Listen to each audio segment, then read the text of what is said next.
Bonjour à tout le monde. Donc, merci Dakin pour la présentation.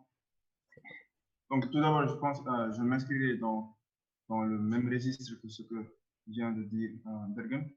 Effectivement, Internet Society, c'est une organisation à but non lucratif qui est dans le monde, qui regroupe les grands acteurs comme Google, Facebook, et qui aujourd'hui œuvre pour que l'Internet soit quelque chose, disons, de démocratique et que cet Internet-là soit accès à tous. Et nous, à ISOC Sénégal, on pense qu'aujourd'hui, l'Internet des objets doit être et peut être un vecteur de développement, un vecteur économique. Et je pense que je me ferai un grand plaisir aujourd'hui de partager quelques points de l'Internet des objets, la conception et les bonnes pratiques. Donc, je m'en vais pour présenter mon écran. Donc, je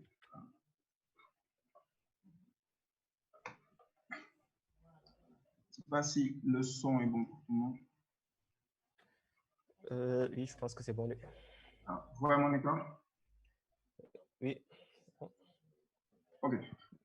Donc, il m'a été invité de parler. Oui, merci. Il m'a été invité de parler, d'échanger avec vous sur comment réussir le design et la conception de notre communauté. Alors là, automatiquement, on va voir pourquoi on dit qu'un objet est connecté.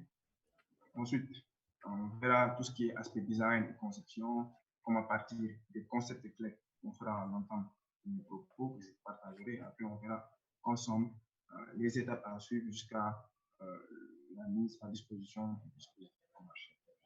Donc, vous me permettrez un peu de me présenter pour que vous puissiez mieux comprendre mes propos.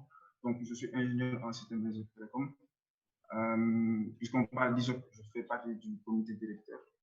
Et je suis aussi, par ailleurs, président de la Next Generation.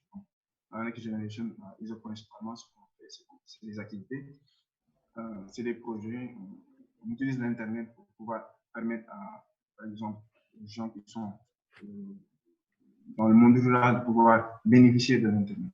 Bénéficier, comment on pourrait concevoir soit un objet connecté, une technologie ou permettre d'avoir accès à Internet. Donc, moi aussi, comme ce que vient de dire le collègue, je vous inviterai à suivre les liens dans le chat et de pouvoir vous inscrire dans le chat. Je pense que même on pourra faire beaucoup d'activités dans les mois à venir, pourquoi pas dans le Covid-19, mais au-delà même du Covid, on peut faire énormément de choses. Donc, je suis aussi consultant, donc j'accompagne des structures publiques dans la transformation en objet connecté, dans tout ce qui est système embarqué, Smart Cities. Donc, j'ai cofondé la startup Tolby qui est dans l'agritech. On utilise principalement le système embarqué, soit les drones ou les objets connectés, pour permettre aux agriculteurs ou aux acteurs de pouvoir augmenter le rendement. Je fais partie aussi de l'équipe qui a développé le robot infini sénégalais Dr. Car. Et je travaille aussi sur des projets comme Dakar qui œuvrent dans le but de rendre Dakar ou des villes sénégalaises ou des villages. Kébé, oui. Tu peux augmenter ton son, s'il te plaît? Ok, excusez-moi. Ça va maintenant? Vas-y, parle, on te dira. Ok, donc je disais que voilà, donc, Bon. je travaille sur les... C'est bon? Oui, c'est bon comme ça. Ok, excusez-moi. Donc je disais qu'aussi je travaille dans un projet de Smart Cities qui était, l'idée en fait c'était de rendre Dakar connecté, Smart Cities. Donc, donc je m'en irai droit à ce que j'ai préparé pour vous partager tout ce qui est objet connecté. Alors, de quoi on pourrait parler aujourd'hui? On pourrait parler, en fait, puisqu'on parle d'objets connectés, qu'est-ce qui s'est passé pour qu'on puisse, puisse passer d'un objet dit physique à un objet connecté? Comment ça s'est passé et pourquoi? Et puisqu'on parle d'une conception, au-delà même de devoir partager les concepts clés d'objets connectés, j'ai prévu aussi de vous parler des standards et architecture, puisque à chaque fois qu'une technologie est naissante, les acteurs de l'industrie s'organisent pour pouvoir mettre en place des standards, pour qu'après, si jamais d'autres gens développent, quand on va rassembler, que tous soient interopérables. Et puisque, en fait, j'imagine la plupart d'entre vous, que vous soyez des makers débutants, que soit des ingénieurs ou des consultants en entreprise, si vous avez l'ambition de développer un objet connecté, un device, et le mettre dans le marché, il y a beaucoup de stratégies à mettre en place. En fait, vous avez des options pour pouvoir développer votre projet. Donc, je vous présenterai là ces stratégies. Et si vous décidez de mettre en place une équipe, donc je vous partagerai aussi les techniques de conception et les étapes à suivre. Et à la fin, aussi, ils s'intéressent beaucoup à tout ce qui est sécurité et que la plupart du temps, je vous ai parlé de Dr. Car. Dr. Car, c'est dédié à la santé. Et dans la santé, c'est des objets, en fait, c'est des données personnelles critiques quand même qu'on récupère. Donc ça aussi, il y a le législateur à préparer des lois. Donc on va essayer de voir qu'en est-il de la protection des données personnelles ici au Sénégal. Si les points vous vont bien, je m'en vais pour vous présenter le premier point, de l'objet physique à l'objet connecté, que c'était pas. Alors là, j'ai réfléchi, j'ai pris un cadre d'étude. Alors, ce qu'on a, toujours le son est bon, hein, j'imagine. Donc, à gauche, on a une chaussure. Okay? Donc, la chaussure, on pourrait dire que la chaussure fait partie du monde physique. Donc, moi, je suis assis sur une chaise. La chaise, c'est un objet du monde physique. La table aussi, c'est un objet du monde physique. La table, la chaise, la chaussure, ils ont un volume, ils ont une taille, ils sont dédiés à quelque chose.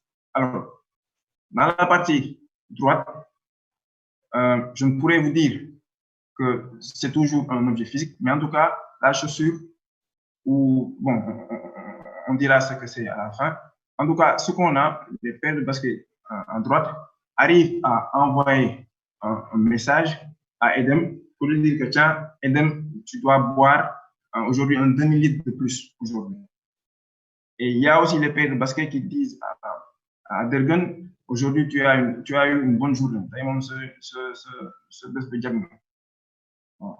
Donc, que s'est-il passé en fait? On avait un objet physique, flasque, qu'on utilisait, après, peut-être des années après, on jetait. Et après, on a maintenant un objet qui est capable en fait, de communiquer. Que s'est-il passé? Je ne sais pas ce que vous en pensez, mais moi, je pense. Il semblerait que ces chaussures-là qui sont à droite ont acquis une capacité de perception. Ça, c'est une chose. C'est la première remarque que je ferai.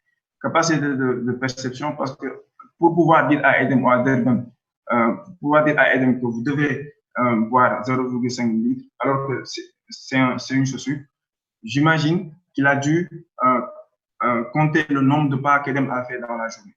Donc, il arrive à percevoir, il arrive à calculer ce que Edem a fait. Donc, ça, il faut avoir une capacité de perception, de calcul ou de remarque, de captation de données pour pouvoir dire une telle chose. Ça, c'est une chose. C'est la première remarque que je fais.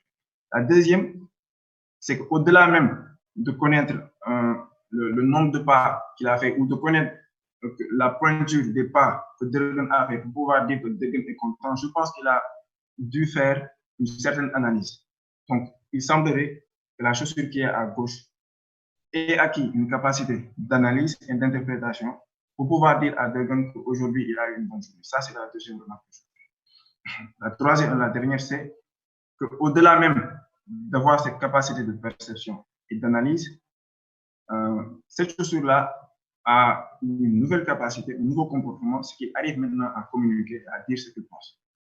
Donc, ces trois remarques-là que tout le monde a fait m'amènent à dire que cet objet-là que je vous ai présenté à gauche ne peut plus s'appeler un objet physique. Les gens ont décidé de l'appeler un objet connecté. Donc, c'est principalement pour répondre à la question que s'est-il passé. Et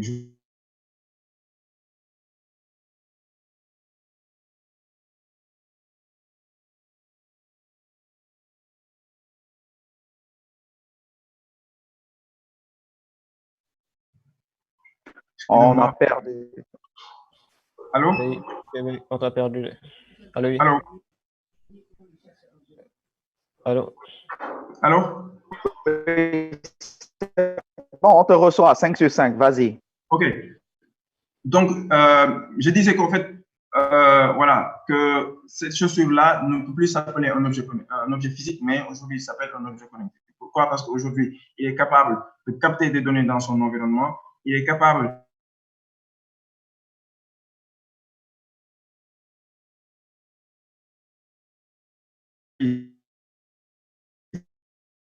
des interprétations. Alors,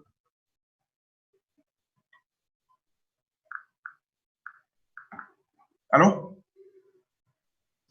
Allô, oui, Kevin. C'est bon. Oui, c'est bon, vas-y, vas-y. OK, c'est bon. Donc, excusez-moi hein, pour le... Donc, je disais, mis à part ça, vu que nous tous, nous avons eu à faire ce constat-là, alors on va savoir pourquoi, en fait, on va essayer de connaître comment en fait ça s'est passé, comment une chaussure Flask arrive maintenant à faire des infos, à donner des infos. Alors, pour la capacité de prélèvement, en réalité, la chaussure on a acquis une extension qui s'appelle un capteur. Donc, en réalité, c'est un capteur embarqué au sein des chaussures qui lui a permis maintenant de compter le nombre de paires d'élèves et de connaître aussi la pointure et le saut, le degré de saut les sauts de Durban, pour pouvoir lui dire qu'aujourd'hui tu as une bonne journée. Alors, concernant la capacité d'analyse et de stockage, en réalité, c'est un microcontrôleur qu'on lui a ajouté. On lui a mis une extension de MCU pour que la chaussure puisse acquérir cette capacité d'analyse et de stockage. Concernant la communication, en réalité, c'est un module de transmission qu'on lui a donné. Donc, ces trois-là sont des composants principaux qui doivent se retrouver sur un device qu'on puisse lui donner le terme d'objet connecté. Alors, avant de passer à l'autre point, je pense qu'il y a une autre extension, il y a un autre comportement que je n'aurais pas pu développer dans l'autre exemple, mais que je pourrais développer ici. Alors, cette école-là, si vous êtes dans Twitter, vous le connaissez déjà sûrement. Alors, ça, c'est un cas simple que je donne. C'est lors d'une grève, par exemple. La porte détecte qu'aujourd'hui, il y a la grève. On demande à la porte comment il a su. Il dit, bon, j'ai un capteur qui m'a permis de connaître le nombre de gens qui entrent et qui sortent. Ensuite, j'ai un microcontrôleur qui m'a permis non seulement d'analyser et de voir que ce flux-là, ce n'est pas le flux normal du janvier ou du début de classe. Et il a envoyé ces données-là en email au directeur. Et à la fin, ce que la porte a fait, donc ça, c'est un exemple que j'ai donné comme ça. Il a fermé automatiquement les deux portes. En fait, vous savez, ce qui lui a permis en fait, de fermer ces portes-là s'appelle un actionneur. Donc, l'actionneur peut être physique pour donner, comment dirais-je, une information ou comment dirais-je, un ordre physique, donc fermeture des portes, c'est mécanique. Comme aussi, dans l'autre cas, on pourrait dire que le message qui a été transmis est un actionneur, mais plutôt logiciel, sous forme de message. Donc, en fait, c'est seulement le dernier élément que je voulais rajouter, qui est très essentiel dans la conception d'un objet connecté, qui n'est pas toujours sollicité. Donc, vous pouvez avoir un objet connecté qui a les trois composants que je viens de dire, ou vous pouvez avoir un objet connecté dépendant en fait, du milieu ou du domaine que vous concevez cet objet connecté. Là, vous pouvez y rajouter un actionneur. Vous pouvez donner des ordres ou faire des alertes. Alors, si je résume un peu, je pourrais dire qu'un objet connecté, c'est les composés principalement d'un microcontrôleur, d'un module de transmission, d'un capteur et d'un actionneur. Donc, le microcontrôleur lui permet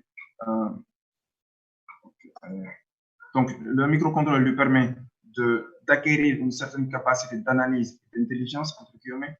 Le module de transmission lui permet de communiquer ses résultats. Le capteur lui permet de prélever des informations sur son environnement. L'actionneur lui permet aussi de jouer de manière physique ou de s'exprimer de manière physique dans son environnement. Je l'espère que ces explications-là auraient été claires. Alors,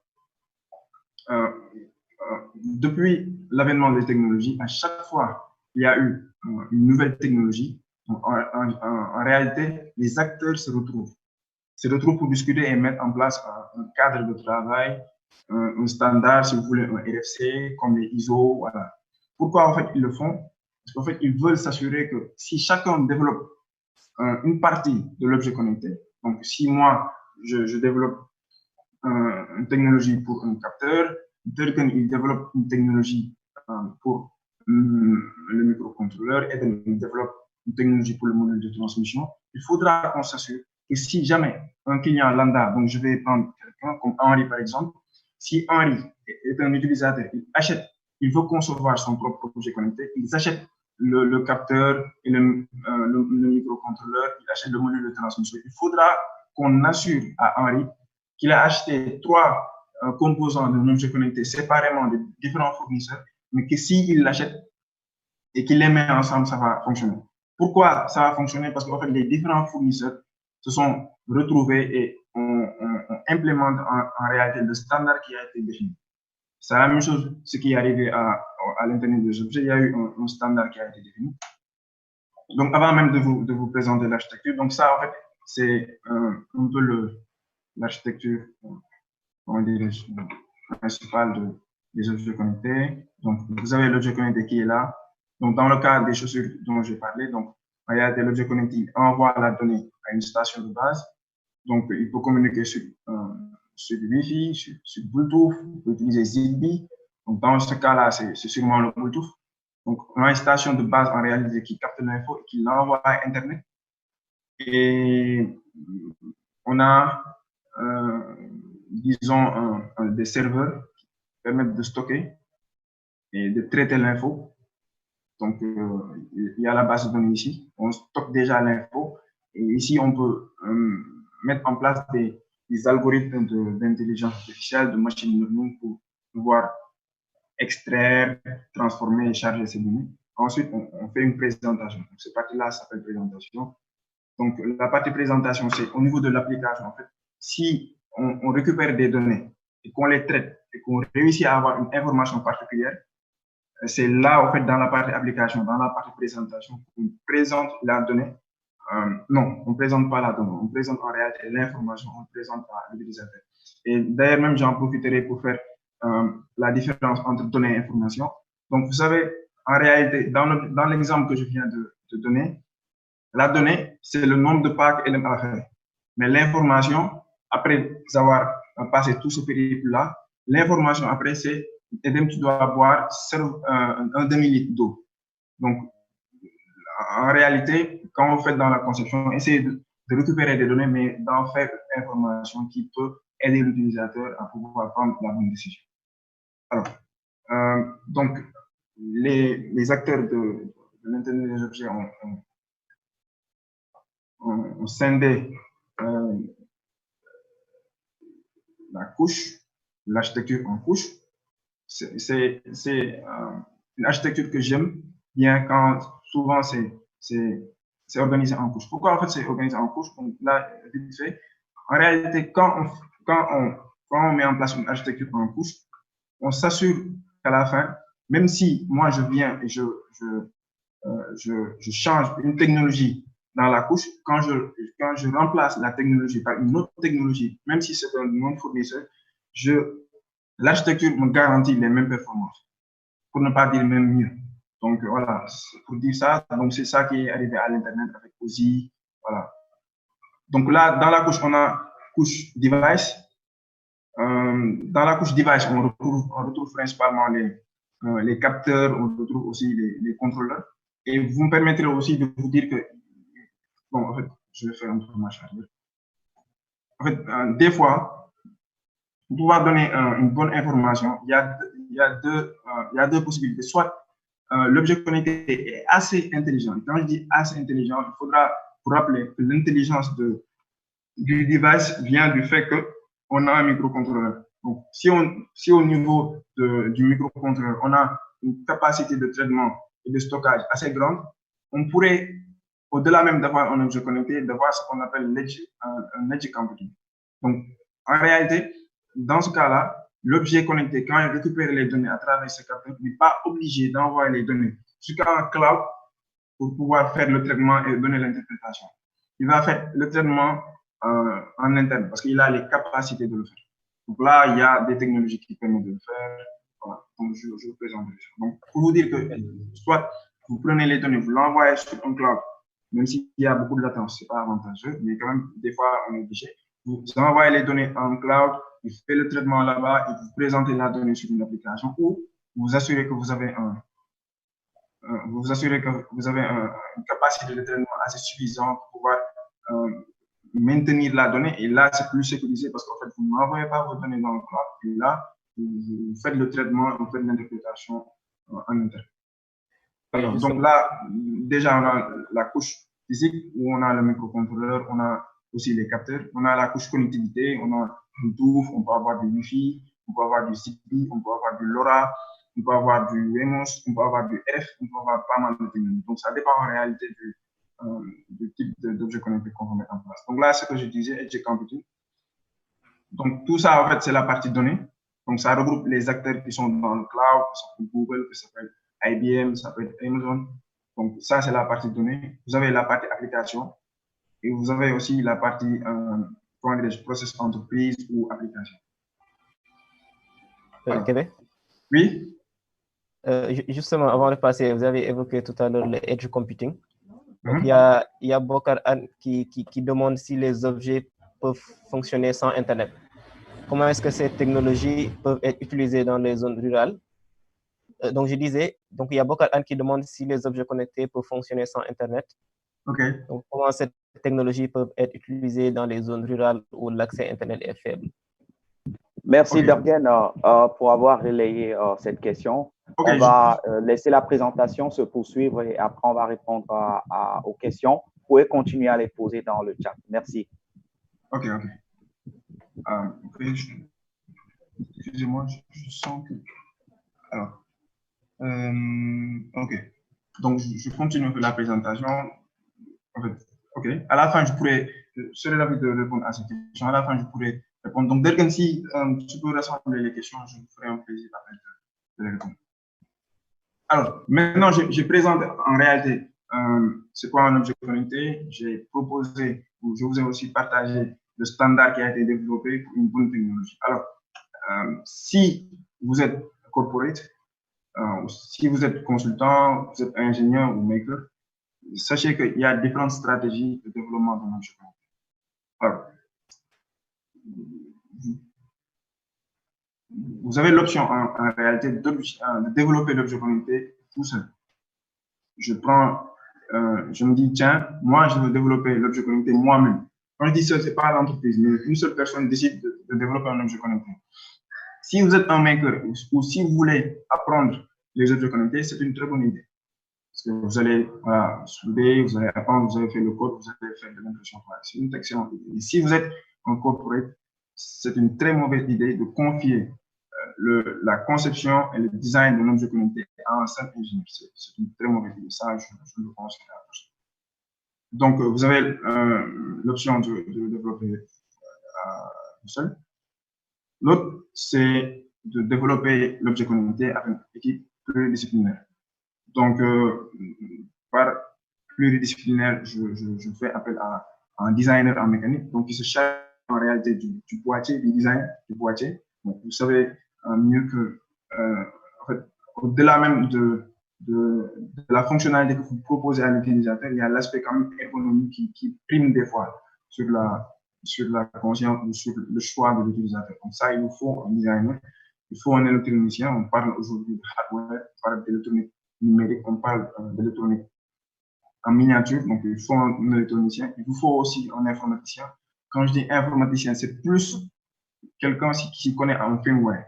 Donc pratiquement, c'est quelqu'un qui est bon en C, qui connaît les registres, comment ça se passe, qui connaît les microcontrôleurs, voilà, et quelqu'un qui est en telco. Donc, quand je dis telco, c'est pratiquement quelqu'un en télécommunication, mais il faudra prendre ça d'une certaine manière. Quand je dis en fait telco, c'est en réalité quelqu'un qui a les deux là peuvent être réunis chez une seule personne.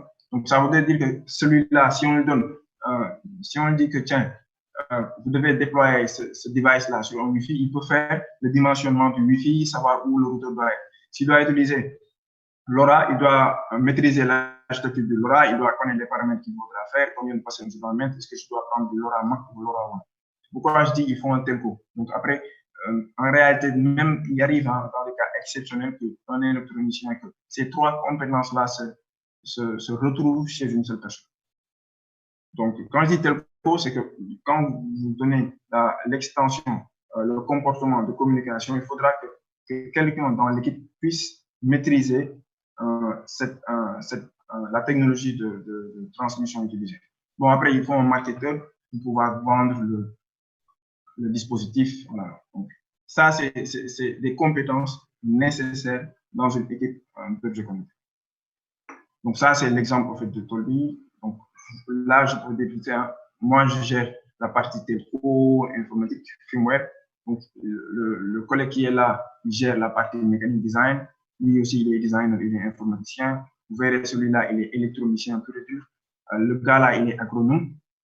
Lui, il nous donne le packaging agronome. Donc là, c'est un collègue en fait, qui nous accompagne.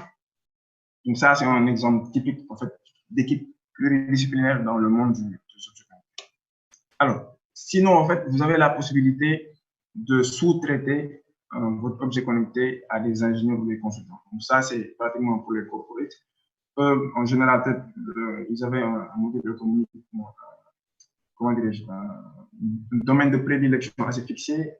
Il y a eu le Covid où ils veulent avoir d'autres produits sur le marché. Au sein de l'entreprise, il n'y a pas ces compétences-là.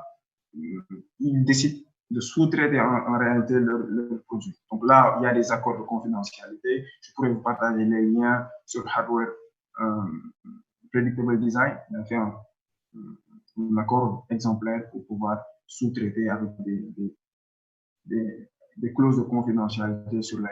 Donc, vous pouvez, si vous voulez, si vous décidez par rapport à vos besoins et vos stratégies, sous-traiter la conception à des ingénieurs et des consultants.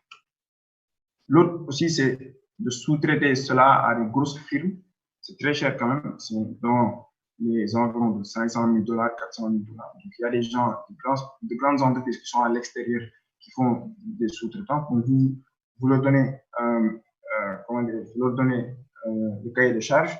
Vous dites ça et ça et ça. Eux, ils ne vont pas s'occuper si votre device va être vendu ou s'il a un marché. Donc, vous lui donnez un cahier de charge et automatiquement, eux, ils le font. Au Sénégal, des firmes qui sont spécialisées dans le hardware et dans l'objet connecté. Je pourrais en citer peut-être Solutronic. Mais après, je ne vois pas des gens qui sont spécialisés quand même dans la conception du hardware et des objets connectés. Ça, c'est la quatrième stratégie. La cinquième, c'est être en partenariat avec des manufacturiers. En réalité, en fait, quand même vous décidez en fait, de concevoir votre propre objet connecté avec une équipe pluridisciplinaire, il arrivera à un moment, et vous le verrez dans la présentation, où vous devriez vous-même, ça c'est obligatoire, en fait, pour réduire même les coûts de conception, vous serez appelé à concevoir vous-même vos propres cartes. Quand vous concevez vos propres cartes et que vous êtes dans les ordres de 1000 unités par mois, là, vous allez externaliser en réalité. Vous êtes obligé, même si vous concevez vous-même. Donc, vous concevez vos propres cartes en local au Sénégal. Vous envoyez en fait le fichier Gerber à Six Studio, par exemple, en manufacturier. Ils font l'assemblage et vous donnent. Si vous décidez, si vous voulez, en fait, si vous avez la main d'œuvre, quand les PCB reviennent, vous pouvez faire l'assemblage. Donc, en fait, le PCB, c'est la carte en fait, où repose. Donc, il y a des schémas électroniques à l'intérieur. Donc, c'est typiquement une carte mère que vous retrouvez dans votre ordinateur. Donc, vous avez les composants qui sont gravés là-dessus avec des interconnexions.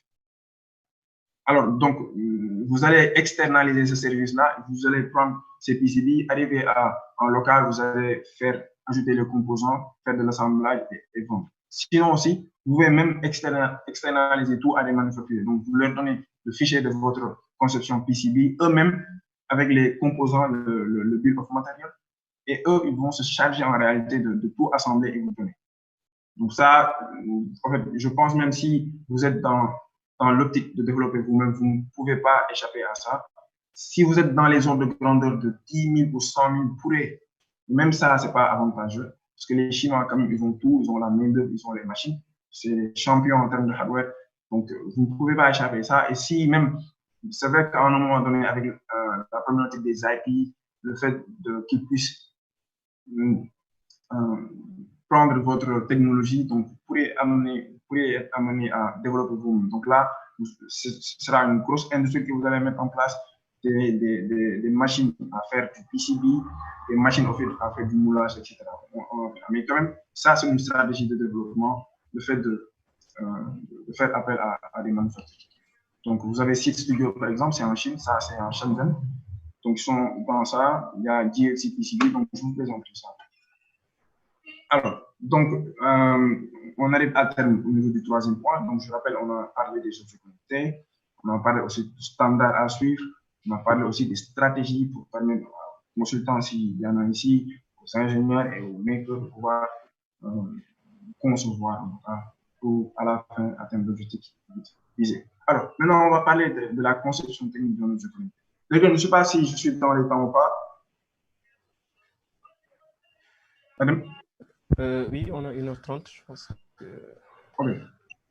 Ok, donc au niveau de cette partie, on parlera de la conception technique. Donc, on sait maintenant que on ne pourra pas échapper à un capteur, on sait qu'on ne pourra pas échapper à un microcontrôleur, on sait qu'on ne pourra pas échapper à un module de transmission, et il se pourrait même qu'on ne pourrait pas échapper à un actionneur. Alors, quelles sont les étapes, quelles sont les best practices? C'est ça que je vous présenterai. Alors, la première partie à faire, il vous faut valider votre POC, le proof of concept, ou autrement dit, il vous faut valider votre prototype. Alors, si vous êtes dans une entreprise, si vous avez un projet que vous voulez convaincre le top management que ça c'est un bon produit, il vous faut présenter un prototype qui marche. En réunion, vous proposez, voilà, c'est ça que je voulais faire, le marché, vous avez quelqu'un qui vous soutient, vous faites un bon pitch. Alors ça, pour le faire, il y a des technologies qui sont là. Donc, vous avez Arduino, c'est une plateforme. Et d'ailleurs, ça me permettra de mentionner qu'en réalité, Arduino, c'est fait pour le prototypage. Donc, vous prenez, bon, Raspberry même, on peut modifier, mais quand même, Arduino, c'est fait pour faire du prototypage. Ce n'est pas pour faire un produit fini objet connecté. Donc, si quand même vous êtes un maker, donc cette étape-là, en général, vous êtes toujours dans cette étape-là, vous faites un prototypage. Comme que votre device n'est pas destiné à la vente, donc vous n'avez pas une préoccupation de marge financière à la fin. Donc vous payez un peu le capteur, vous payez le microcontrôleur, vous faites vos fonctionnalités, vous êtes content. Si c'est le corporate, il ne peut guère être dans cette étape toujours, parce qu'il a des problématiques de marge, il a un modèle économique à faire valider, il a des profits à rechercher. Donc, si vous voulez faire votre prototypage, donc il y a des plateformes comme Arduino, Raspberry Pi, STM, Nucleo, et je vous conseille vivement, si vous voulez apprendre ou faire du prototypage, donc les sites comme Hackster.io ou projetdai.fr. Je vous suggère même grandement de ce site-là, parce qu'en fait, vous pourrez apprendre même les microcontrôleurs, en fait, l'interconnexion, en fait, les technologies de transmission des microcontrôleurs comme I2C, UART, SPI. Il y a beaucoup d'exemples, beaucoup de vidéos que vous pourrez voir et apprendre. Ça, c'est pour apprendre les concepts pour avoir la main. Bon, il y a des vidéos tutoriels aussi que vous pourrez voir, mais Hackster aussi, c'est quand même la plus grande, en tout cas à ma connaissance, la plus grande communauté hardware au monde où des gens font leur technologie, ils vous donnent les composants qu'ils ont utilisés, ils vous donnent les codes, les schémas, et ils vous disent comment eux, ils ont eu à faire ça. Donc ça, je peux le conseiller vivement si vous êtes maker, si vous voulez aussi faire du prototypage. Alors, donc ça, c'est la première étape pour la conception de l'objet connecté. Donc, si vous êtes maker, donc en général, c'est là. Si vous êtes consultant ou corporate, alors OK, donc si vous validez, si vous présentez, ou si vous êtes une startup aussi, hein, voilà. Donc si vous êtes une startup, vous avez déjà validé votre POC.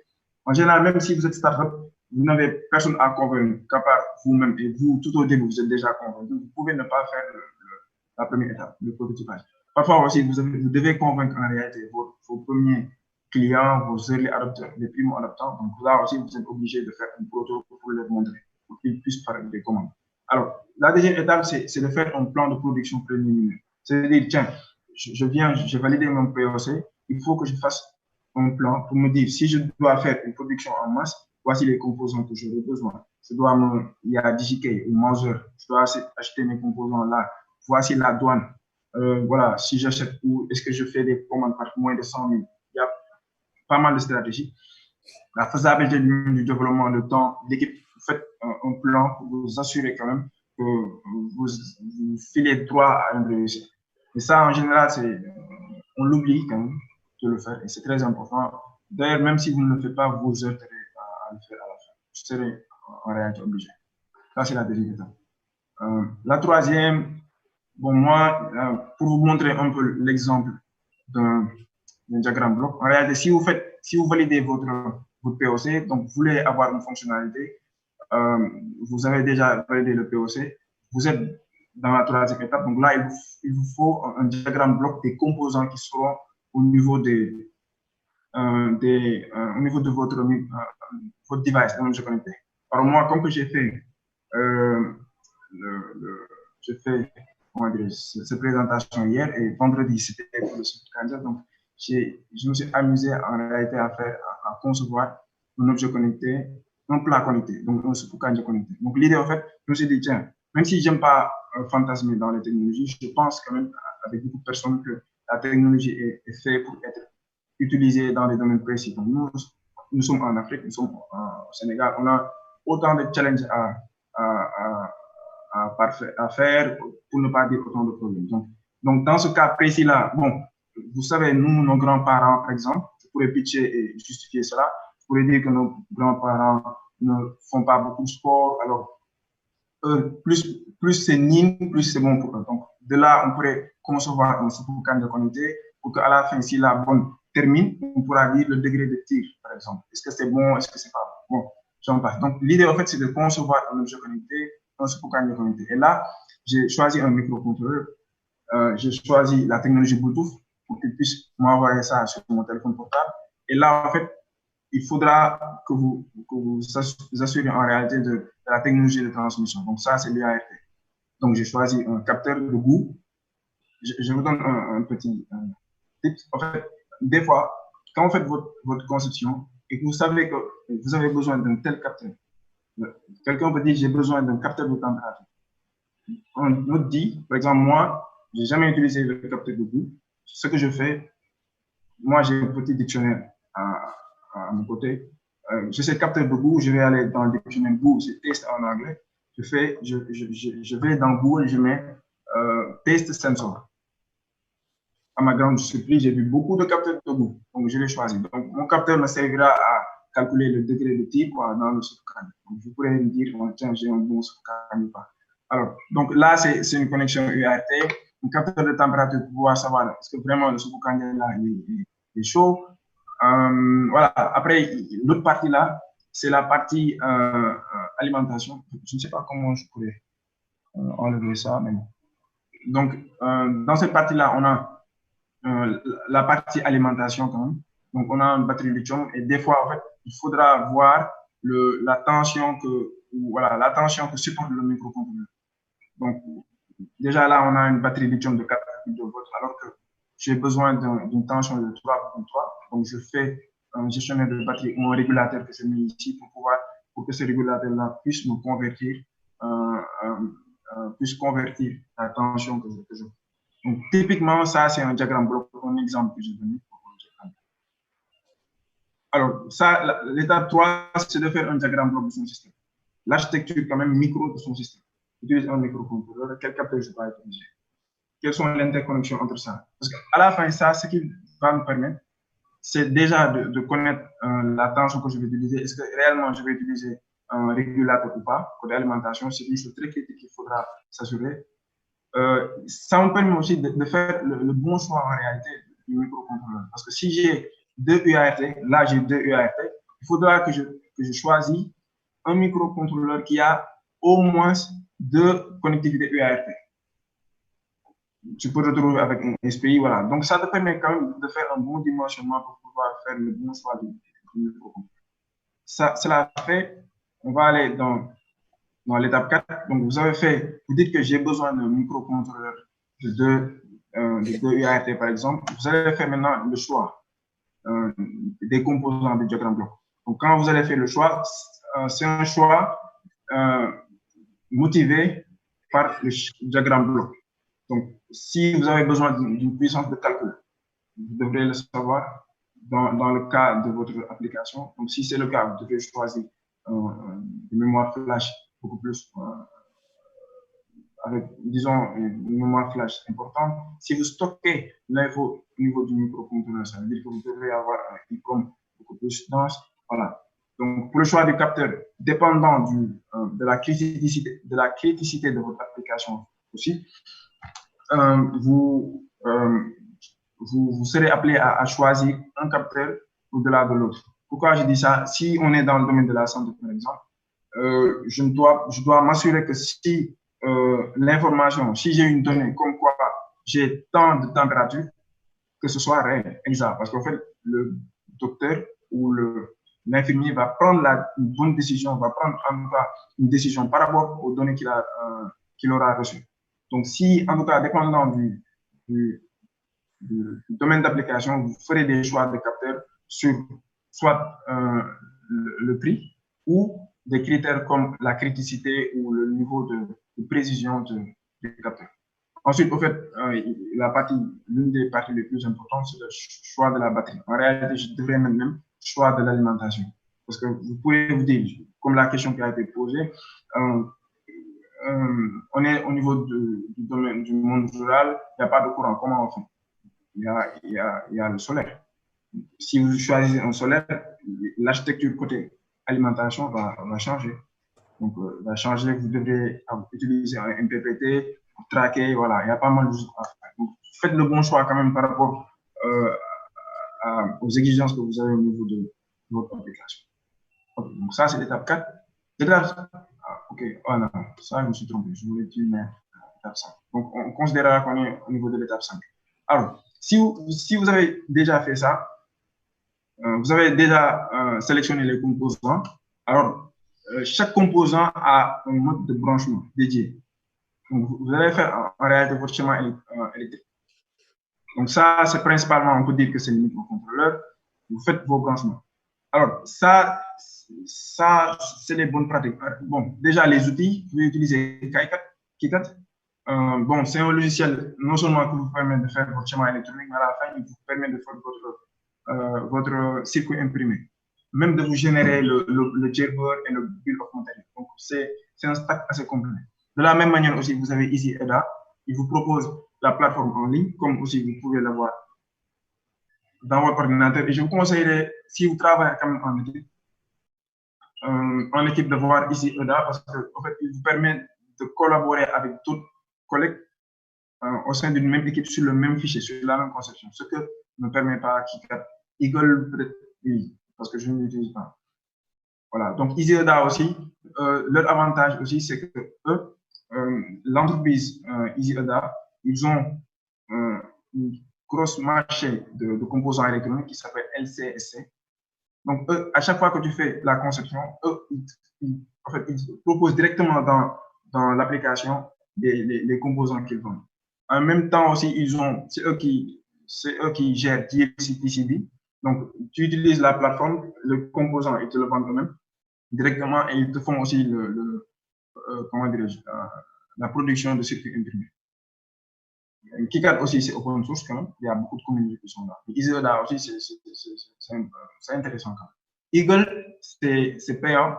Bon, si vous êtes étudiant ou pas, vous pourrez vous taper la licence pour 3 ans, mais après, vous serez tellement, comment dirais-je, dépendant de Eagle que vous serez obligé de continuer chez Eagle ou pas. Peut-être vous ferez la version craquée.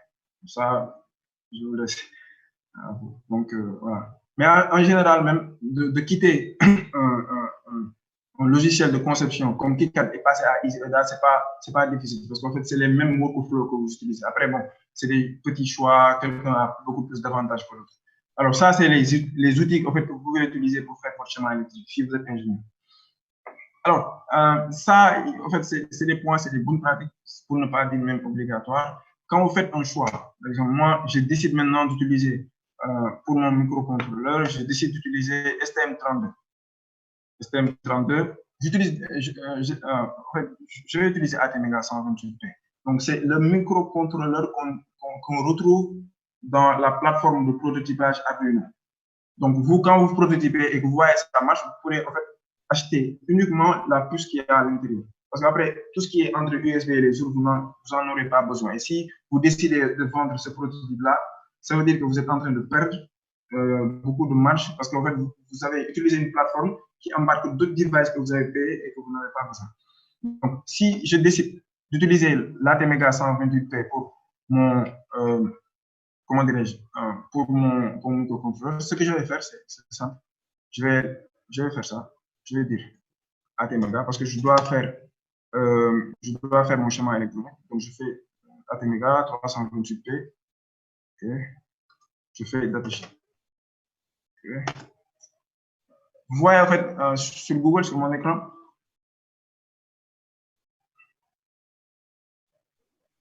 Oui, je crois que. Ok, donc voilà, je fais ça, donc je vais consulter le datasheet. Bon, en réalité, c'est 294 pages, mais vous n'êtes pas obligé de lire tout, vous avez juste besoin de quelques infos, d'avoir un peu le nombre de bits. Ça joue, hein, parce que si c'est 8 bits, ça veut dire que vous avez 2 à la puissance 8, ce qui fait 1024, et vous ajoutez le 0, vous retrouvez avec 1023. Ça veut dire que si vous avez des capteurs qui sont insérés dans l'input, dans les input-output analogiques, la précision ne va pas dépasser 1023, alors que vous pourrez vous retrouver, si vous avez 16 bits ou 32, avec beaucoup plus de précision. Ça, c'est généralement pour les capteurs de santé. Donc, vous avez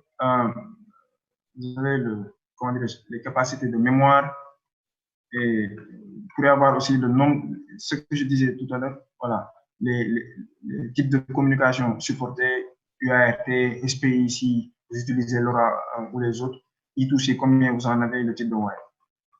Après aussi, vous pourrez voir, ils vous diront en fait que pour pouvoir utiliser l'ATmega, donc pour telle broche, parce que l'ensemble des broches sont là, par exemple, ils vous diront pour telle broche, mettez des capacités de découplage, mettez ici une résistance, ils vous donneront les champs. Vous pourrez peut-être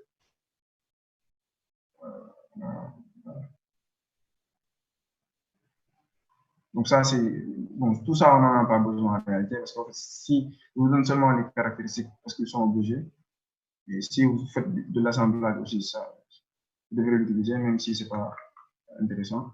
Ensuite, si vous devez aussi, en général, aussi, ça peut être intéressant pour vous de tout lire. Si, en fait, vous allez développer votre propre bibliothèque. Oui, je suis là. Donc, votre propre bibliothèque, si vous devez vous-même développer, donc vous avez besoin de connaître comment l'interface I2C fonctionne. Donc, vous êtes obligé, vous devez en tout cas lire le datasheet. Ensuite, hormis le datasheet, en fait, qui vous donne des infos sur le composant que vous avez choisi, les fournisseurs, ils vont faire mieux en réalité. Ils vont vous donner des références design. Eux-mêmes, ils ont des ingénieurs qui sont spécialisés dans les applications. Donc, s'ils développent un microcontrôleur, ils vont faire beaucoup d'applications. Ils vont en faire un livre blanc, un référence design, qu'ils vont mettre à disposition en réalité des autres entreprises ou des startups ou des makers, pour qu'eux-mêmes, s'ils veulent développer ou utiliser leurs propres composants, voici des exemples que vous pouvez voir. Donc, je pourrais faire, par exemple, ça, je pense qu'il faudra faire référence design. Accélérer un tout petit peu. ATmega 328. C'est vrai? Oui. Je disais, si vous pouviez accélérer un tout petit peu, on s'approche de l'échéance. Hein? Ben, je disais qu'on était en train de s'approcher de l'échéance de la présentation. Ok, donc je vais accélérer. Donc, en fait, je disais en fait que, voilà, donc il y avait le datasheet, référence design, les notes d'application. À chaque fois, vous pourrez voir ces termes-là et cibler le nom du microcontrôleur pour ça. En fait, c'est des bonnes pratiques en fait, pour réussir quand même son PCB. Alors, la 6e étape ou la 7e, c'est de faire son PCB. Donc là aussi, vous pouvez toujours utiliser le même logiciel que vous avez utilisé pour faire votre schéma électronique, KiCad, ici EDA ou Eagle. Donc ça, c'est un exemple de PCB. Voilà. Ensuite, dans le même logiciel, en fait, vous pouvez générer comment dirais-je, votre bill of material. C'est-à-dire que le choix,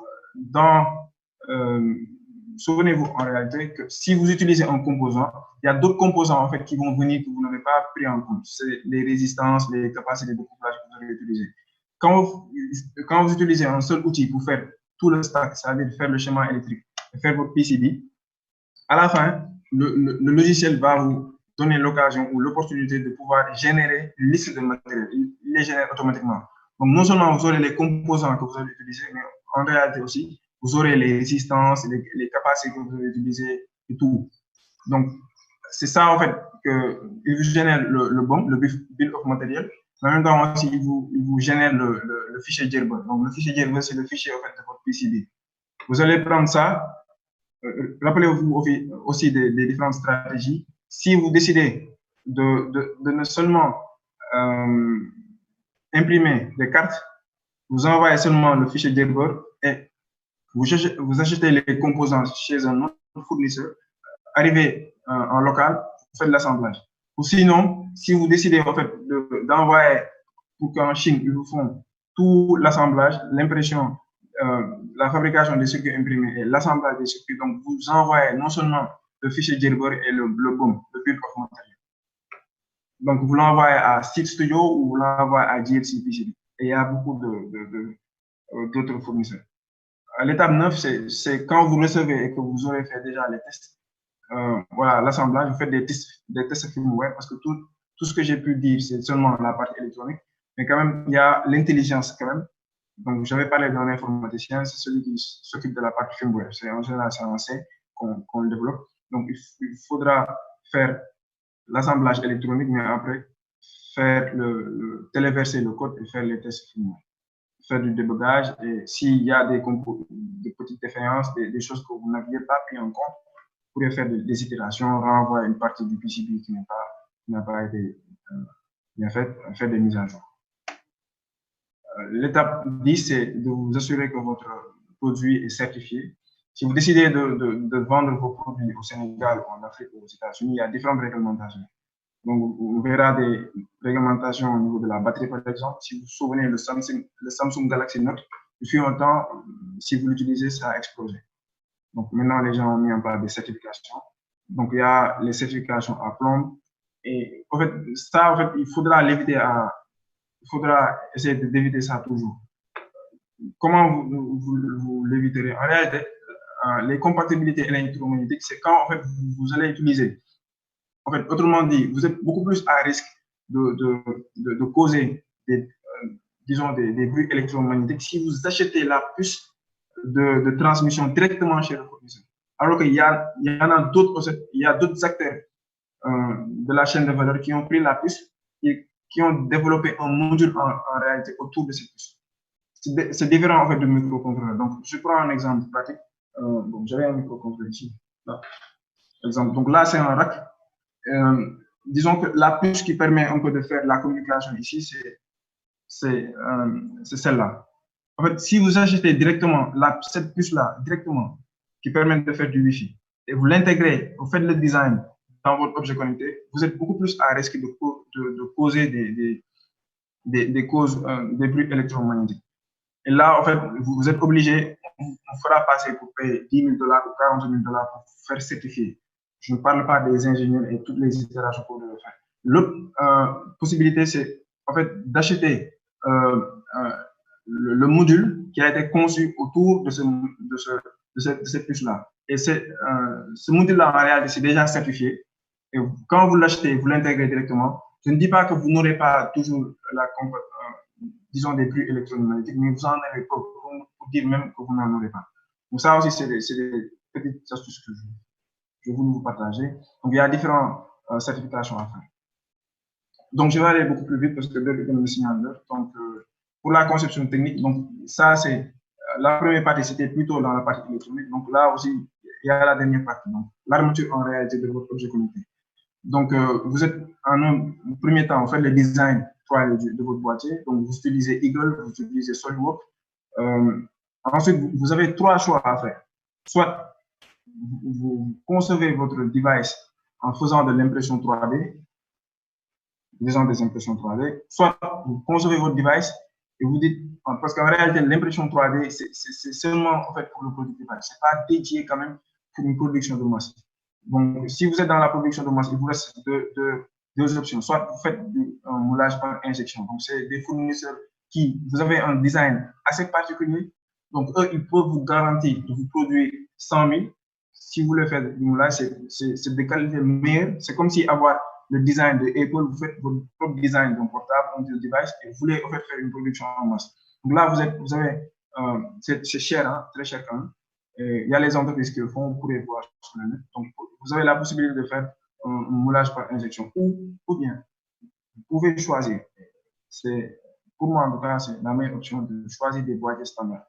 Donc, quand vous entrez, Bocla, par exemple, le fait en normal, vous allez voir parmi les boîtiers standards qui existent, quel est le meilleur pour votre boîtier.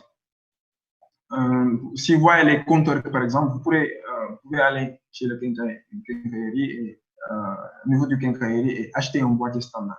Vous en faites ce que vous voulez à l'intérieur. Donc, vous avez beaucoup, en tout cas, de devices que vous voyez au niveau du marché. Vous voyez, en fait, cette image-là, en réalité, c'est des boîtiers standards que Bocla propose. Donc, il y a un boîtier pour des équipements médicaux, voilà, il y a des boîtiers pour des radios, voilà. Vous choisissez en fait le meilleur pour vous et ça deviendra moins cher, beaucoup moins cher que le moulage par injection et de meilleure qualité pour l'impression 3D. Alors, on va arriver à la dernière partie de ça. Objet connecté et données personnelles. Pour moi, il faut essayer de rencontrer le régulateur local. Donc, pour le Sénégal, c'est la CDP. Donc, on pourrait visiter ensemble, c'est seulement une CDP par exemple. C'est un partenaire d'ailleurs même de ISO. Donc, quand j'entre dans le site de la CDP, vous allez voir, ils vont me proposer des formulaires en réalité. Ok, liste des formulaires par exemple, parce que moi, vous êtes, en fait, ça vous le faites si en fait, vous récupérez des données personnelles. Votre objet connecté, c'est pour la santé, c'est pour mesurer telles données, vous récupérez des données biométriques. Donc ça, dès lors qu'il y a le caractère données personnelles, rapprochez-vous obligatoirement du régulateur local. Vous envoyez un mail où vous essayez de voir vos obligations. Donc là, si j'entre dans la liste des formulaires, par exemple, donc ils me disent demande d'autorisation portant d'une page de traitement de données sensibles, les données de santé, voilà. En tout cas, pour le cas de notre cas, voici le formulaire à envoyer à CDP, si ce n'est déjà fait. Déclaration normale, déclaration de système de vidéosurveillance, déclaration simplifiée. Donc, vous venez, vous rencontrez, vous visitez le site de votre régulateur local, vous venez, vous voyez en fait les exigences que vous devez, ou les exigences auxquelles vous êtes appelé à vous adapter, et vous essayez de faire le tout pour vous y adosser. Et à la fin, personne ne vous inquiétera et vous aurez votre objet, disons, bien fait. Alors, donc, j'arrive à la fin de ma présentation. Donc, merci pour l'intérêt de cette présentation. Au nom des autres de la NG, je vous remercie. Et si vous avez des questions ou des choses que vous pourrez partager aux autres collègues qui sont au niveau de cette présentation, nous sommes ouverts. Merci beaucoup. Merci beaucoup, Kébé, pour votre présentation. C'était vraiment très, très intéressant, très chargé aussi. Donc, malheureusement, nous sommes contraints par le temps. Nous n'avons pas pu peut-être s'étaler sur plus de sujets. Heureusement que vous avez clôturé par la CDP, la Commission de protection des données personnelles, parce que la sécurité de l'Internet des objets est quand même un aspect très, très important à prendre en compte.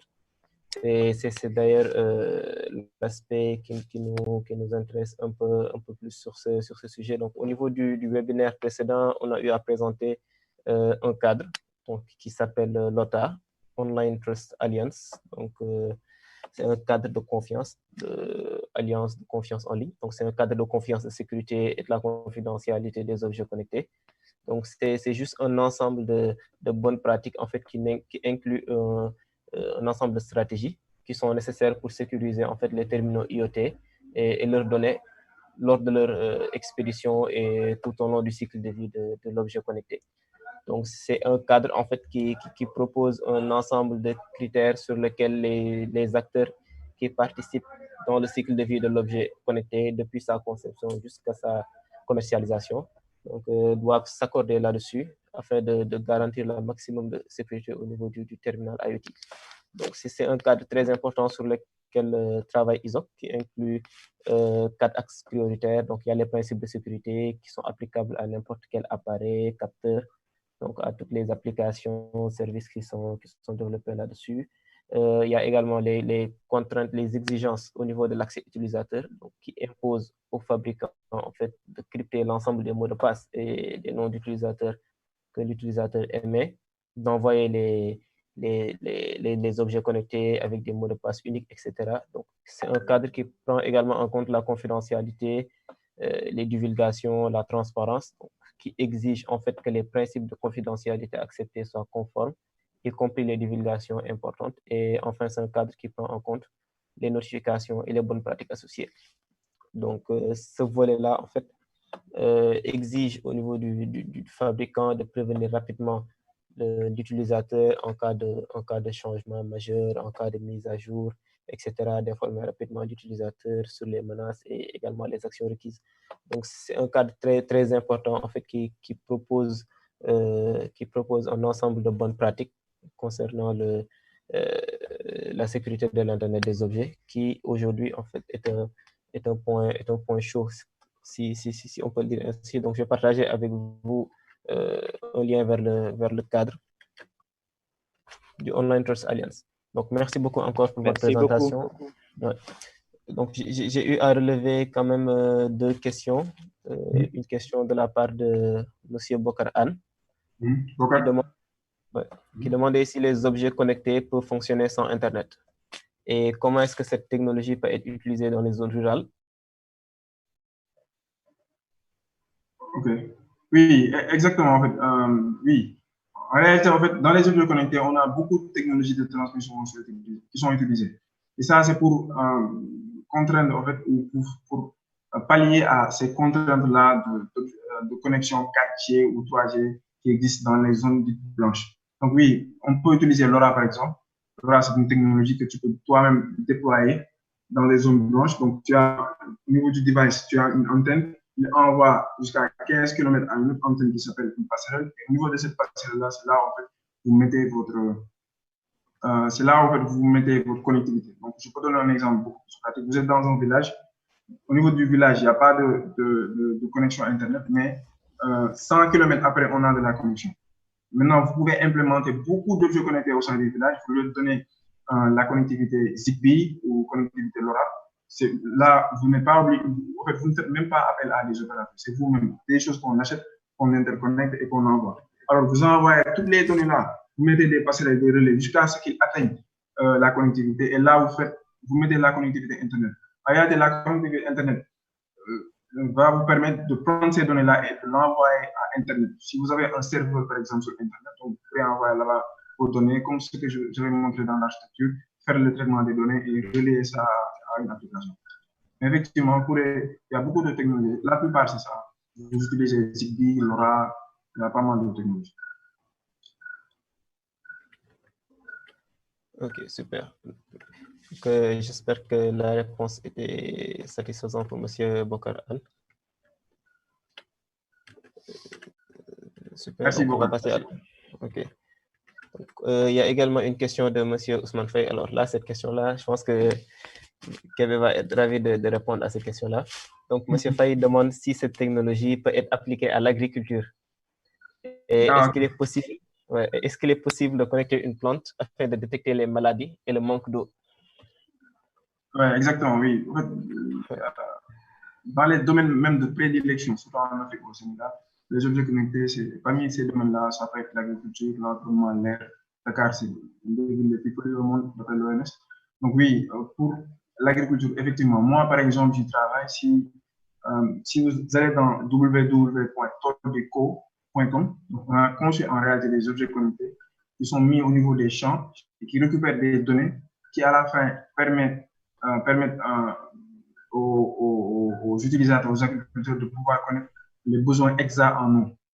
Et nous, on avait même fait mieux. Ce qu'on avait fait, c'est qu'on a utilisé une technologie, on a conçu une technologie de voix en local pour permettre aux utilisateurs, quand l'objet connecté récupère les données, qu'ils puissent communiquer cela à l'agriculteur via les langues locales. Et ça, je me souviens, à mes débuts, je l'avais fait avec Isoc. Si vous allez dans YouTube, vous mettez Tolbi connecté, vous verrez la vidéo où les agriculteurs, avec des objets connectés, ils appelaient le champ. Ça, on l'a fait depuis 3 ans. Ils appelaient le téléphone, avec le téléphone portable, ils appelaient en réalité l'objet connecté, le champ, et le champ lui répondait. Donc, vous devez faire 2 seaux et 3 pots, sachant qu'un seau, c'est 10 litres, un pot, c'est 1 litre, et que voilà, c'est exactement les besoins en eau. Et ça, c'est l'objet connecté qui le calcule. C'est ce qu'on a amené de plus, c'est la voix, parce que j'ai donné l'exemple d'Eden, utiliser des applications, lire des infos, mais non pas dans l'agriculture, non. Donc, on a changé une application en application voix. Oui, pour répondre à la question, oui. Il y a beaucoup de temps, même pour la maladie, nous, on utilisait, donc ça, c'est le site que je regarde. Donc, pour les maladies, effectivement, mais là, pour les maladies, c'est plutôt des images, en fait, que vous pouvez utiliser. Nous aussi, on fait ça. C'est une solution qui s'appelle Tolbi Pro. Donc, vous pouvez utiliser des images de drone ou des images de téléphone sur une application et détecter le stress des plantes, stress hydrique, les maladies et pas mal de choses. Merci Dergan pour la présentation. Ok, super. Donc, voilà, donc c'était ça. Pour un peu répondre à Ousmane, pour lui faire savoir en fait que Québec en fait travaille plus dans ça, dans l'IoT appliqué à l'agriculture. Donc, si vous faites un tour sur le site que je viens de présenter dans le chat, vous verrez ces travaux. Il y a également une vidéo de présentation de Tolbi. Donc, il faut savoir également qu'il n'y a pas que l'agriculture, même dans l'élevage, hein, parce que aujourd'hui, voilà. Donc, si vous regardez bien pendant les périodes de tabaski ou même de façon générale, il y a les éleveurs qui sont confrontés à des problèmes de vol de bétail, par exemple. Donc là, il y a la possibilité de mettre des tags connectés au niveau des vaches, donc d'avoir un peu des vaches connectées, et ce qui permet de suivre le troupeau, de savoir le nombre exact, de savoir leur position exacte, et de même avoir la possibilité en fait de mettre des alertes pour que quand il y a le troupeau qui s'éloigne ou une des têtes qui s'éloigne d'une certaine distance, que ça envoie une alerte directement au niveau du terminal de l'éleveur. Donc, les domaines d'application sont quasi infinis. Donc, les IoT peuvent être partout. Donc, il y a une autre question de M. Henri qui demande quelle est l'une des faiblesses principales des objets connectés. Ok. L'une des faiblesses principales, je dirais le développement. Vous savez, en fait, développer un objet connecté, ça requiert des compétences. Je l'ai mentionné. C'est des compétences quand même assez pointues. Et après, les composants que vous aurez besoin, vous ne les retrouverez pas en local. C'est obligé de faire des commandes en Chine. Je donne un exemple. Si aujourd'hui, j'avais une entreprise qui allait faire des chiffres d'affaires, avec le Covid, mis à part même que mes clients, je n'aurais pas assez de clients, mais mon process serait down. Pourquoi? Parce que c'est en Chine que je suis les composants et le Covid est partout. Donc, il y a l'importation, tout est down. Ça, c'est une chose. Après, bon, là, je suis en train de dire beaucoup de mais quand même, ça, c'est en fait le développement en réalité. Le développement, les process qui sont assez longs, mais quand vous les maîtrisez quand même et que vous choisissez des options, vous suivez les étapes là, ça peut être vite fait. Mais quand même, pour résumer, c'est en fait disons le processus, la chaîne de valeur qui est assez complexe, faire des commandes en Chine, voilà, le temps de vous acheter des fois des composants en Chine, c'est retardé ou vous perdez ça. Excusez-moi. Okay. Dergan, c'est bon, oui. Henri? Même mis à part ce fait-là, au niveau technique aussi, il y a d'autres contraintes, comme par exemple les contraintes liées à l'énergie, parce que comme Kevin l'a mentionné dans la présentation, en général, les objets connectés en fait doivent utiliser des batteries pour pouvoir fonctionner. Ce qui ajoute une contrainte quant aux ressources de calcul, parce que si les ressources de calcul deviennent élevées, en fait, ça va avoir tendance à vider la batterie. Donc, c'est fait qu'il y a énormément de contraintes au niveau conception. Quand on prend en compte ces différentes préoccupations-là, niveau consommation d'énergie, on est obligé de revoir les process de communication additionnels, par exemple, la façon dont les ordinateurs se connectent, les technologies qu'ils utilisent. si on devait utiliser les mêmes technologies au niveau des objets connectés, ça va augmenter la consommation. Même chose aussi au niveau des ressources de calcul. Il y a également les aspects sécurité, les aspects réglementation. Donc, il y a un ensemble de contraintes également au niveau technique, hormis le fait de la non-disponibilité des composants de base dont on est un peu dépendant de la Chine. Donc, voilà un peu. Merci, Dagen. Merci, Québec. Merci. Il y a d'autres questions qui sont dans le chat. Oui, je suis en train de les prendre en compte. Il y a monsieur, il y a madame Mana Aydara, si je ne me trompe pas, elle est de l'ARTP. J'avais partagé un panel avec elle au niveau du forum. J'espère que je ne suis pas en train de la confondre. Au niveau du forum sur l'Internet des objets. Donc, il y a madame Aydara qui demande si elle peut avoir une idée de l'état d'avancement des projets IoT au niveau national. Des projets de IoT. Vous savez, peut-être avant même de répondre à cette question, en fait, l'IoT fait partie en fait, d'une grande famille qui s'appelle les systèmes embarqués. Je ne pourrais pas sortir Dr Carr de l'IoT, mais aussi je ne pourrais pas le mettre seulement là-bas. Donc, c'est un projet système embarqué. Maintenant, concernant qu'en est-il des projets IoT, moi, personnellement, je sais que nous, par exemple, nous sommes dans l'ORA, par exemple. Je sais que l'ARTP avait fait un appel à proposition concernant ces technologies-là. Et j'aimerais même quand même interpeller Mme Aydara si elle est de l'ARTP. Effectivement, côté technologie LoRa, la technologie LoRa en réalité utilise les bandes ISM libres, le 868 ou le 464. Et là, principalement, c'est vrai qu'au Sénégal, on utilisera le 868, mais les procédures, en fait, quelles sont les procédures qui sont établies en ce moment-là et pour pouvoir utiliser ça, puisque c'est libre, quelles sont les démarches. Si, ça aussi, je pense que si les startups pourraient une facilité d'accès à cette information-là pourrait être très, très pertinent. Je sais qu'il y a de grands projets qui sont en train d'être mis en place, dont je ne pourrais pas peut-être parler ici, mais qui vont utiliser principalement la technologie LoRa. Et vous me permettrez aussi de dire qu'aujourd'hui, il y a le transport, la BRT, on a la Terre, mais toutes ces données-là, toutes ces opportunités-là, en fait, de marché et voilà, de valeur, si à travers la technologie LoRa, ça pourrait faciliter l'émergence en tout cas de beaucoup de devices parce que ça permettrait aux startups de ne plus s'attarder sur seulement sur non seulement de concevoir l'objet connecté, mais aussi de concevoir la puce. Donc, par rapport à l'évolution, en tout cas, nous concernant, nous sommes en stade d'évolution, donc on prépare un déploiement à Thiès d'ici sous peu. Et voilà, côté drone, par exemple, on n'utilise peut-être pas la technologie IoT, mais côté tôle de connecté, on utilise principalement ça. Et ça, c'est la technologie LoRa pour la RTP. Maintenant, par rapport aux autres, en fait, il faudra voir aussi que peut-être tout le monde n'est pas dans une dynamique, surtout les gens qui sortent le produit, ne sont pas dans une dynamique de production en masse. Vous l'aurez vu que la plupart s'attardent toujours dans l'étape 1.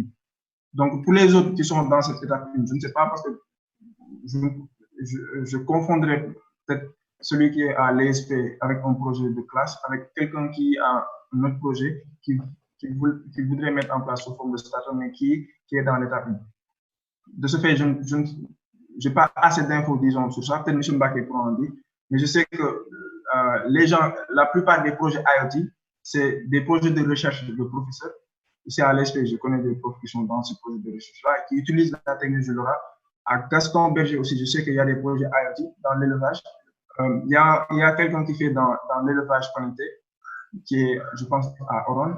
Je ne sais pas comment il utilise. Lui aussi, je pense qu'il est assez avancé aussi. Il y a des projets qui sont à l'université de Gaston Berger. Il y a des projets aussi qui sont, beaucoup de projets qui sont à l'ESP. D'autres même peut-être travaillent là-dessus sur le côté du transport. D'autres qui sont dans la qualité de l'air, mais qui sont quand même en stade de prototypage. Et la plupart, moi, j'encadre beaucoup d'étudiants ici à l'ESP dans le projet, justement, dans le cadre du programme China Hardware Innovation Camp. Et voilà, eux, ils sont dans un stade de prototypage, de validation avec le prospect, le client. Je me ferai un plaisir après de prendre contact avec vous et pouvoir vous dire si jamais vous avez beaucoup plus d'informations. Vous pourriez m'écrire sur lamine.kebe@iso.sm.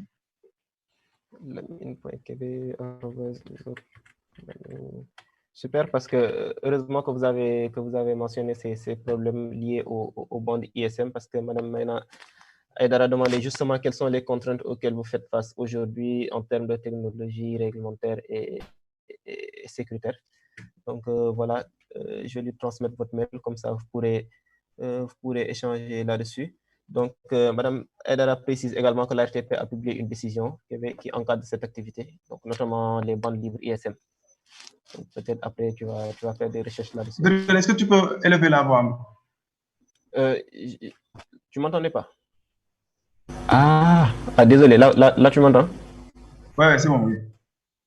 Ok, désolé. Donc, je disais que heureusement que vous avez mentionné les contraintes liées aux bandes libres ISM, parce que Mme Aïdara vous demandait tout à l'heure quelles étaient les contraintes auxquelles vous faites face aujourd'hui en termes de technologie, réglementation, sécurité, entre autres.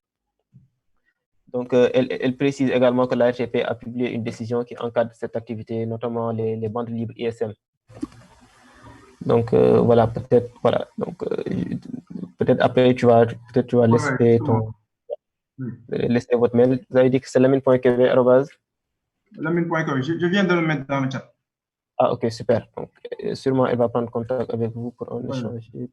Voilà. Il y a également Mustafa Ba qui demande en moyenne, quelle estimation faites-vous sur le coût de réalisation IoT? Une estimation moyenne, ça va être assez difficile pour moi de répondre parce qu'en fait, les objets connectés ne sont pas de la même famille, de la même taille, ni dans le même domaine. Je peux donner un exemple. Dr Car qui est à côté de moi n'est pas le même qu'un objet connecté qui est seulement dans l'agriculture. Donc là, quand même, ça dépend un peu des choix en réalité, des stratégies que vous allez.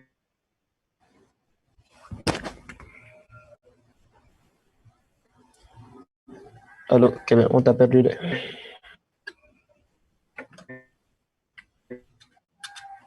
Adopter. Ça va dépendre aussi. Allô? Allô? Il y a eu des coupures. Excusez-moi, je reçois. Donc, voilà. Donc, je disais que ça dépend en fait de la stratégie que vous allez adopter pour développer votre produit. Ça dépend aussi même de la taille.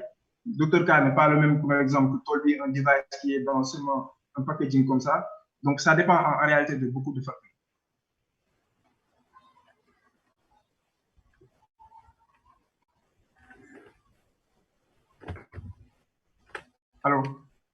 Allô, super. Donc, merci beaucoup. Bon, on parle depuis tout à l'heure de Dr K. Dr K, bon, on dirait que les gens ne savent pas. Est-ce que vous pouvez nous parler un peu plus de Dr K?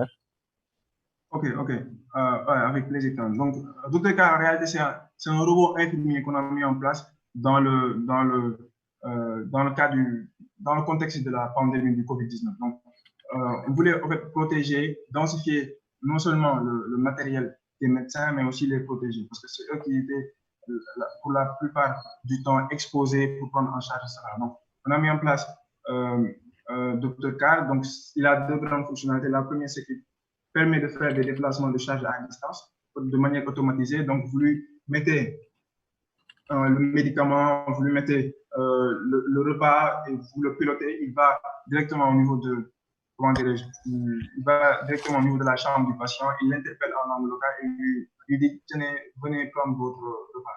En même temps aussi, il permettait de faire de la télémédecine et voilà, pour permettre de récupérer des données biométriques ou des données de santé, des constantes en réalité de température, de fréquence cardiaque. Donc, si vous tapez Google Dr K, il y a beaucoup de Le Monde et France 24 en font beaucoup.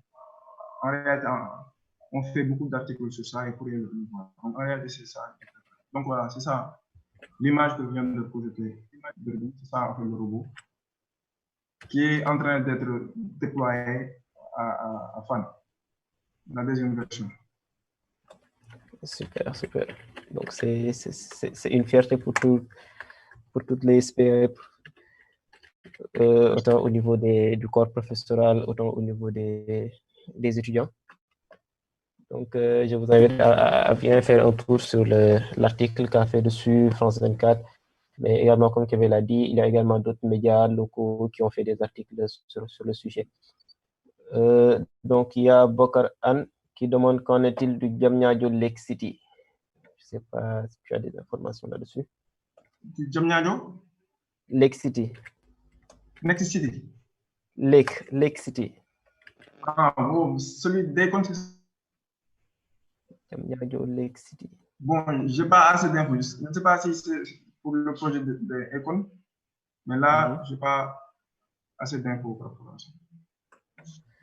D'accord. Donc, il y a Samba Bachili qui demande pour le cas des vaches connectées. Donc, la conception des plaques, est-ce que c'est individuel? Et pour la surveillance, est-ce que ce serait Google Maps ou une application dédiée? Donc, là, on entend la conception. Est-ce que tu, Derga, est-ce que tu peux refaire la question? Désolé, il y a mon micro qui s'adapte là. Donc, je disais, là tu m'entends? Oui, c'est bon.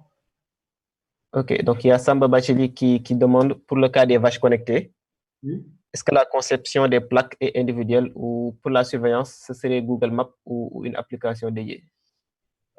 Les plaques. Oui, donc sûrement il parle des tags qu'on place sur les vaches pour les localiser. Ah, ok. Donc, disons pour là, donc, on va essayer de refaire ce qu'on a présenté. Donc, si on fait la conception, en fait, c'est de faire la surveillance. Donc, on aura besoin, comme capteur, on a besoin d'un capteur de position, de localisation. Donc, c'est un GPS. Ensuite, vous mettez un microcontrôleur parce que, voilà, il faudrait qu'il y ait un minimum d'intelligence. Ensuite, maintenant, pour la transmission, c'est là en fait où les choix vont se poser. Soit vous utilisez du GSM pour que déjà on puisse envoyer les données par GSM, par message, ou vous utilisez la 4G qui est assez difficile dans ce cas-là parce qu'on est dans le domaine, on est dans le monde rural, il n'y a pas assez de connectivité. Donc là, vous êtes obligé d'utiliser du GSM. Ou vous utilisez LoRa, mais là, vous serez obligé aussi de mettre des antennes, des passerelles, parce que LoRa, en fait, ça fait 15 km en théorie. Vous pouvez avoir du 10, voilà. Mais quand même, vous pouvez utiliser, arroser toute une zone de surveillance avec du LoRa pour récupérer les données, vous l'envoyez sur Internet. Donc, en tout cas, vous aurez besoin d'un capteur GPS pour la localisation. Maintenant, la plateforme, oui, ça dépend en fait de vous. Vous pouvez avoir un dashboard qui récupère les données API de la position et vous affichez ça sur une plateforme de surveillance. Là, ça dépend en fait de comment vous voulez comment vous voudrez afficher la donnée, comment vous voudrez représenter l'information pour que ce soit beaucoup plus utilisable et maniable pour les utilisateurs. Je ne sais pas si j'ai bien répondu. Oui, je pense que dans l'ensemble, nous avons fait le tour. Voilà, nous avons eu un ensemble de questions. Je pense que nous pouvons clôturer les questions avec la question de M. Bachili. Donc, merci beaucoup. Merci tout le monde d'avoir pris part à ce webinaire. Merci à Kébé pour cette belle présentation, toutes ces explications. Donc, nous vous invitons à vraiment faire faire des recherches un peu sur ISOC et nous rejoindre aussi bien ISOC Monde que ISOC Sénégal. Oui. Voilà, donc c'était ça. Merci à Edem également, qui est actuellement le président de ISOC. Je vais le laisser pour la fin. Merci beaucoup, Dergen, pour la modération. Merci à notre présentateur, Dr. K. On va l'appeler maintenant Dr. K. J'ai l'habitude de le taquiner, monsieur le maire. Voilà, j'apprécie cette brillantisme de tout le monde qui a eu à participer. Je salue de passage tous les participants, nos partenaires qui sont connectés, la RTP, la CDP, et puis vraiment toutes les personnes qui se sont inscrites. Nous continuons dans cette lancée jusqu'au mois d'août. Donc, chaque samedi à partir de 16h, nous nous retrouvons autour de ce webinaire. Merci pour ceux qui nous suivent depuis Ouaga. Ça nous fait plaisir. Et félicitations à tout le monde. Félicitations aux présentateurs. Félicitations à tous ceux qui ont posé des questions qui nous aident à avancer, surtout à évoluer dans un concept national bien défini pour accompagner la stratégie numérique nationale du Sénégal. Merci à tout un chacun et je passe la parole à Dergen. Merci, Dergen. Donc, moi aussi, pour mes derniers mots, ça a été un grand plaisir quand même de venir partager le peu que je connais, le peu d'expérience que j'ai. et pouvoir, au moins, j'espère qu'à la fin de ça, chacun, que ce soit un amateur, un maker, que ce soit un ingénieur ou un consultant, pourra se faire une très bonne idée plus de ce qu'il avait avant et pouvoir, que ce soit monter une startup ou conseiller ou orienter des politiques. Voilà. Donc, vraiment, merci beaucoup à tout le monde pour avoir pris part à cette présentation. Merci à vous, merci tout le monde et passez une excellente fin de journée. Voilà, merci beaucoup. Merci. Et bonne soirée à tout le monde.